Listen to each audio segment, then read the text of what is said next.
what we saw now would have happened a long time ago. We kept it together for months after the Committee of Reconciliation in trying to keep all the forces together.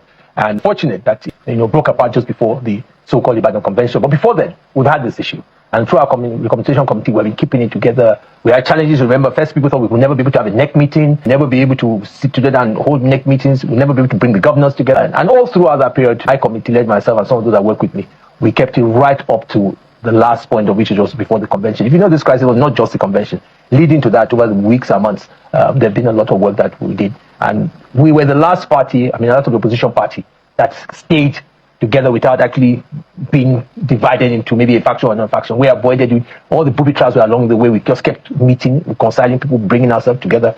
There are many evenings I mediated the different groups, governors, former governors, to try and put everybody together, try and build confidence. And we did our best. And even the last one, if my advice had been heeded to, and I screamed, I shouted at that time and said, look, don't let us go and do this convention. The best thing for us at this point in time, let us have a caretaker committee. So you advised against the Ibadan Convention? There was a special committee set up, led by one of my elder statesmen, Ambassador Hassan. They came, they saw me, and with Michael Gadume as part of it, Senator Kuri as part of it, and I told them my advice is that we should not go to that convention. We should have a caretaker committee, because it was clear that that was the best solution for us, and that if we did that, we would have avoided this issue of different factions. And then after the election, we can, when the atmosphere is calmer, we now can go. Well, unfortunately, they did not heed that advice, and that's honestly, what was your reason for telling them not to go to Ibadan?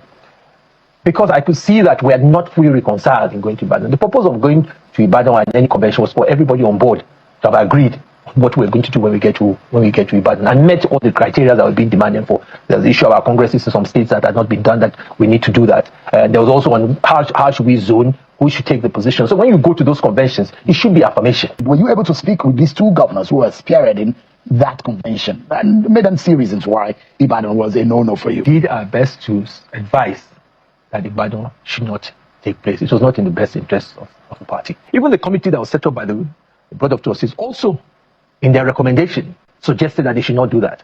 But their report was not considered, because the report was not in line with those who had committed that they had to go to Ibadan. That is. But I don't think, where we are today, where we're still trying to make sure we bring people together, I don't think that I want to bask in who got it right, who did not get it right. Plenty of mistakes were made. But where we are now is, how do we ensure that PDP is available as a platform for those lovers of PDP, those members of PDP that want to contest election. And to do that, we still have to continue the reconciliation processes. And that is why, as you said to me, it's been a while. I try as much as possible, when you are trying to arbitrate, not to put on blame, because you still need to bring people together.